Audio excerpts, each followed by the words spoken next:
Do you know the story of Layla? Layla is a woman from Gaza. She was living with her husband and kids happily in a warm house. Then suddenly the war started in Gaza, and the small family found that their house got destroyed, and Layla could not find her husband. And sadly, she found that her husband died. Layla was overcome with deep sadness and grief, and shortly she had to migrate with the people in her district.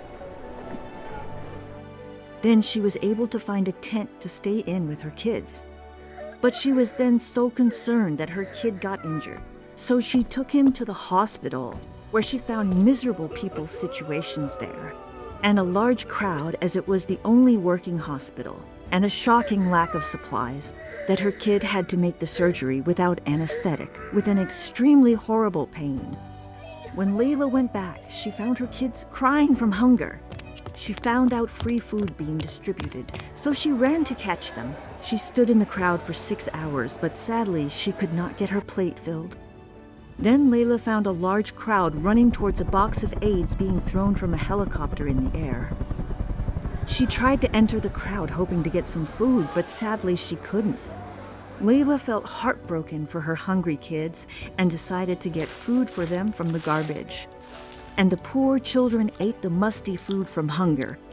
Next day, her kids had to go far away for hours to get water, and Layla was so concerned as she was hearing bombings outside till they came back and she found they are safe.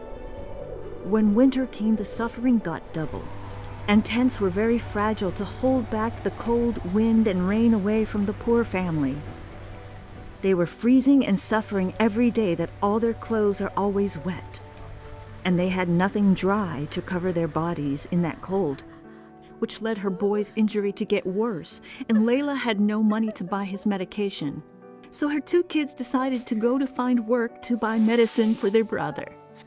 But suddenly Layla heard bombing happening near them.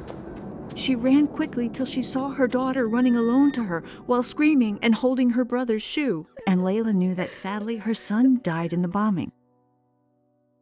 I am sorry for your loss, Layla. Do you want to migrate from Gaza to live a better life elsewhere? No.